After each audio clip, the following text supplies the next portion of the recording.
What's up, guys? Welcome back to another Team Solemn Circus live video. Today, actually, we're going over a regional. This is going to be our feature match. This is going to be round 3. We're on the left side here, playing our Snake Eye deck, going up against Tri-Brigade Horus here. Before we dive into for like, comment, subscribe. This could have very well been a POV, but I wanted to do something different and use it on the side camera here, so we can voice over what we really do. We end up winning the die roll here. Very nice for us. You know, the deck is one of the most powerful decks going first. We don't know what we're playing against. So we're going to start it off with a copy of the Wanted here. Before we dive in, if you like, comment, subscribe, helps the channel a lot, as well as, you know, we are trying to go over and improve at our deck. We did play a lot of practicing. We're going to be searching for a Diabellstar here. We are going to be hopping on Branded very soon. So we're going to go normal summon with the Poplar here, not the greatest opening hand. That's going to let us search for a copy of the field spell here, because we already have the copy of the Diabellstar, therefore we can already get the origins. We're going to add fit the field spell, which is going to be able to place a copy of the Flamberge into the Spell and Trap card zone. This is going to facilitate us playing through Nib. We then link away for a copy of Link Karibo. Poplar will be able to activate itself, putting itself in the Spell and Trap card zone as a spell. We then get to go Diabellstar, sending the Link Karibo here. Oh yeah, I guess we can send the Poplar. And then we're going to be able to activate the effect to set a copy of Origins. We can then send the Link Karibo with the Origins. And then we get to summon out our Jet Synchron.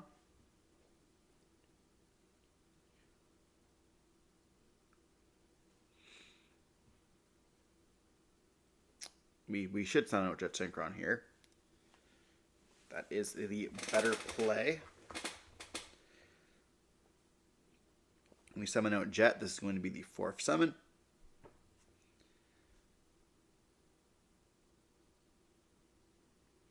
And then we go for a copy of Boral Savage here, which is going to be able to put the Link Karibo onto the Spell and Trap card zone as well. We do put the token on there. We can go Origins, or yeah, Wanted here. Put back the Origins to draw a card here. That's the wrong one. We go Wanted.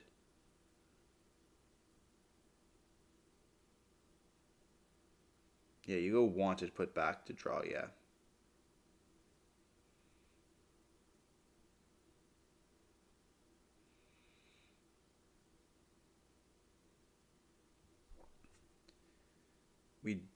I guess we debate if we want to do that during the next turn, is the question. I don't really know if the draw is worth it in this case. We just set 1, set 2, pass with 2 cards in. Now we probably should have waited to do Origins in the follow-up turn, and then we get the draw if wanted. We are going to go Imperm on the Boral here, which is going to be fine.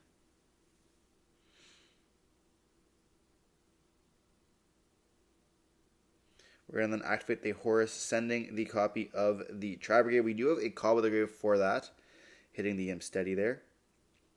They will activate the effect of the kit.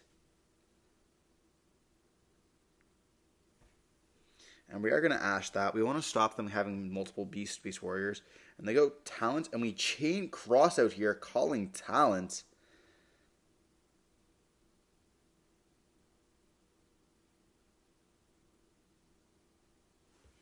Wow, so just shutting off 3 cards there for 3 cards. You know, at least all their cards trying to do something here. They're not like really going a minus by like discarding a card off the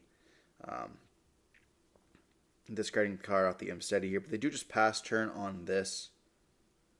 We probably should have kept the Origin engraved because of the fact that, you know, this would allow us to actually have a play here. But we're going to go Jet, sending another copy of the Crossout, summoning itself out here. And then we can link away for a copy of Hita. And then we're going to be activating the effect, taking the copy of the kit. And then obviously this is going to let them have a kit effect here. Going for a copy of Princess. They're going to get the kit effect. Setting the Nerval. Nerval will let them add a copy of Fractal here.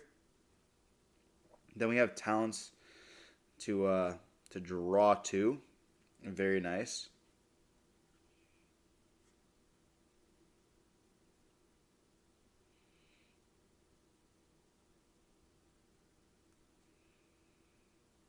something I did realize with this deck is that you don't always have to go wombo combo and like just shoot everything off. We're gonna activate Princess. They're gonna hit us with a Veiler here, but we now know that they only have 2 cards in the hand, and one of them being Fractal.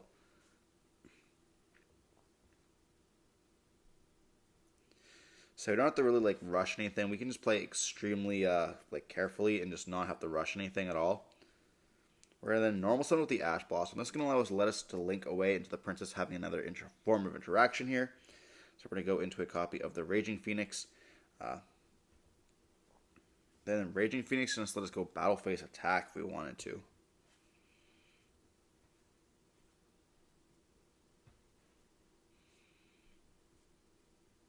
Yeah, this is the OTK, right? I go, yeah, but we have to have monsters on the field, so like we're not doing anything with this OTK.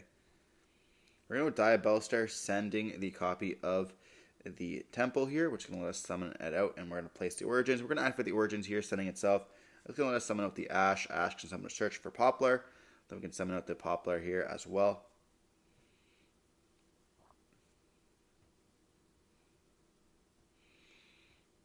And I believe we do have OTK because that we can go for a copy of Nightmare Phoenix.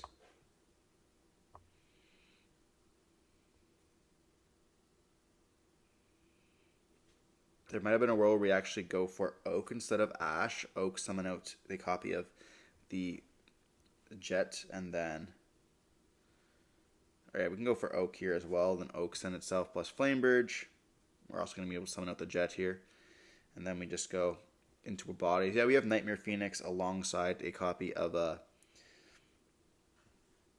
whatever. Like, the only card you could have in hand right now is Nib, and he would have nibbed us during our last turn there. So they had the Imperm to continue, but unless you drew it for turn and that's the case, it's just like, well, he has it. We know Fractal is the only card in hand other than that. So we go for the Zealantis line, and then we're going to be summoning back our bodies here. We go for a Nightmare Phoenix. We should have gone Oak, send the Flamberge, summon it itself out to guarantee us we have enough attack. We're going to go Battle Phase attack with the Phoenix.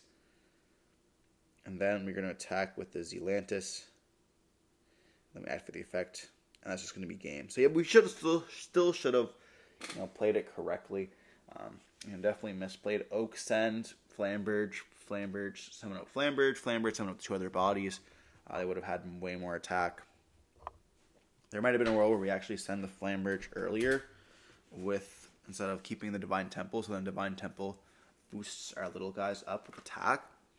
I tend to forget about that a lot, making those bodies pretty big, like 2,000 bodies a lot of the time as well.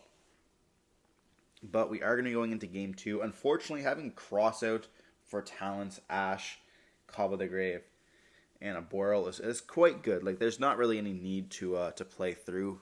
Like, there's no need to go super heavy combo when you have those power cards in your hand like that. It's something that I was learning. Like, you have to order your resource management quite nicely. Sometimes just even ending on like an IP Flamberge is enough. You can go for a copy as SP, then you have like insane follow up, and then like when your play is safer that way as well. Having insane follow up. So if you do get interrupted or stopped, you're able to take that game instantly. Like we are playing a game that's 45 minutes long, right? So there's no really need to like shit out your whole hand, turn 0, and then have nothing if they do break it. Like we focus a lot on like these make it or break it boards, especially with like floodgates like going second and stuff like that. That's just like sometimes taking it back and just playing conservatively can just take you the wins a lot of the time, which is important for people to realize. But diving on to Game 2, we are going to be seeing the Tri-Brigade Horus deck choose to go first here. This deck is really interesting. I don't know how great it is. We're going to be seeing a King's Dark going to be activated. That's going to be able to discard a copy of from the hand here. Like, I do love the Tri-Brigade cards, but I feel like they are a little bit too fair. Like we don't have very much. They're going to send a copy of Nibiru here, which means their hand's not very strong. And that's going to be able to dump a copy of the Wind one. They summon out the Wind one here with allowing them to summon it out with the King Sarcophagus here. And then they are going to be sending another one here. Sending a copy of Karis. Like, this is the part with the Tri-Brigade. It's like, okay, well, if you don't have any other Tri-Brigade cards in the graveyard, you're not going to do very good here. And they do send the Steady here. So on resolution, we can activate the Druid Swarm, which is definitely a misplay. We should have summoned or sent the Steady first off the Gold Star or the King Sark. So that way we can't activate the effect of Druid Swarm because they don't control any monsters. But they will get a little bit punished by this, forcing them to send another card there, which is going to let them send another Steady. We do take a second to read the King Sarcophagus because we wanted to make sure that they can send the same name. They get summoned up the Steady finally here. If we had a second Bestial, it would have been absolutely disgusting. And then they're going to activate the effect of the Zombie Vampire. We hit 3 spells as well as a Gamma. And they hit double anti-spell and their Nib there. So chances are we do not have anti-spell in the hand. If we do, we're just a better player. They just set one additional card here and unfortunately just pass on that. Not much they can do. They could link away into like a body, maybe go for an SP. They could like SP banish or wanted. I guess if they wanted to, that would let them kind of play through it. But we have the Druid Swarm anyways. They could have SP banished Druid Swarm as well. But they have that third copy of Anti-Spell here. Crazy.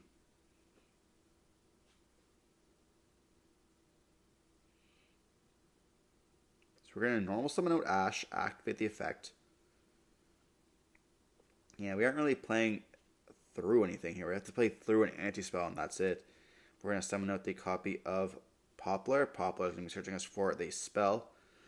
Crazy how we hit 2 of our targets there for the stuff. We're going to activate the copy of Wanted, put back, and then drawing a card. I'm just trying to see what we can get out of that. So we're going to go Link Kribo. We're going to activate the effect of Poplar to put ourselves in the spell and trap card zone. And I believe we do ask for the ruling on if we can even place under Anti-Spell there. They did rule it that we can. It's not like pendulums where you can't place them due to the fact that they are in spells when they're placed. This just is their monster effect until they're placed in that zone, and then they become spells. Yu-Gi-Oh! Has some really weird rulings. I don't think it really matters anyways in this percentage area, in this scenario, because of the fact that we're not going to be activating Origins at all.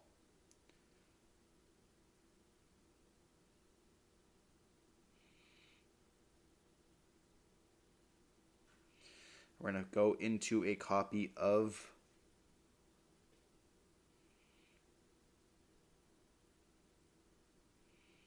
the Oak here with the Ash.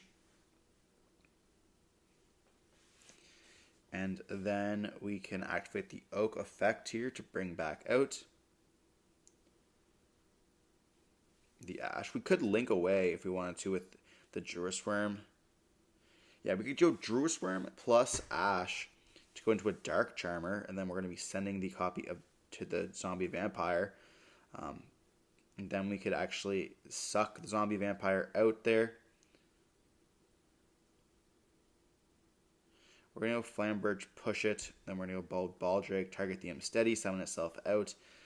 Yeah, we could have done this very differently there. We could have actually summoned out the Zombie Vampire to our side of the field. And just taken game that way by linking away into Dark summon back to stuff, Baldrake summon it out, and then we have just enough for game right there. But we're going to go IP. It definitely looks like that we have, I guess we're going to Druid Swarm send the Nib. I suppose it does make some sense to do it that way as well. Then we're going to go into Princess. Princess is going to be able to bring back out the Flamberge.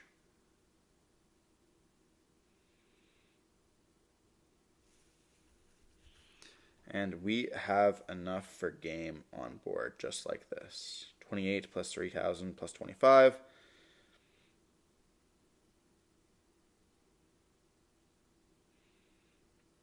And now we have 25 plus 25 plus 3. That's game once again. We're going to go Oak, link away to go into a copy of Nightmare Phoenix. And then we're going to go Nightmare Phoenix, discard to pop the anti-spell.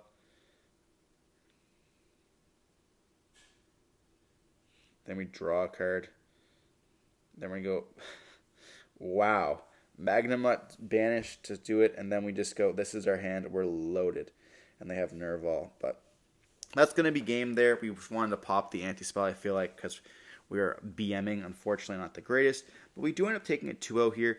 I think that the Tri-Brigade Horus deck is kind of I want to say week, I want to take a chance to go over some of my matches. There were some of them that were like just due to bricking. I feel like this deck is not like, it's not bad due to bricking. It's just the fact that like you can't play a lot of non-engine because you have to have your Horus cards. And that's why I think like the power, like people are hyping up Horus insanely when it first came out. And I wanted to like really just use this video as like a conversation to like start why Horus is not really the greatest. I feel like they need a lot of engine requirements. You know, they did get hit by a lot of stuff, like, of course, shifters, amazing cards. We're seeing more bestials being even mained right now. You know, hurting the Despia deck, hitting the shifter decks, and even hitting this deck, you know, the Snake Eye deck, banishing a copy of IP or Formula when it's in the graveyard with Flamberge, or even like hitting a copy of Link Rebo is never really dead either. They also help you link climb as well. So, like, yes, they're not going to be the threat that they once were when we were playing, like, 4 in everyone's side deck. But it definitely has, like, regained popularity as well in, like, the current game. And I feel like the Horus cards just get, like, really hurt a lot by that. So, like, if you ever are playing Horus, make sure you always send him steady first and then summon itself out. But, like, having the Horus monster on the field can sometimes be quite more threatening than, like, going for a zombie vampire line. But regardless, hope you guys are watching the video. Don't forget to like, comment, subscribe when we see more content like this. Don't forget to stay safe. Peace.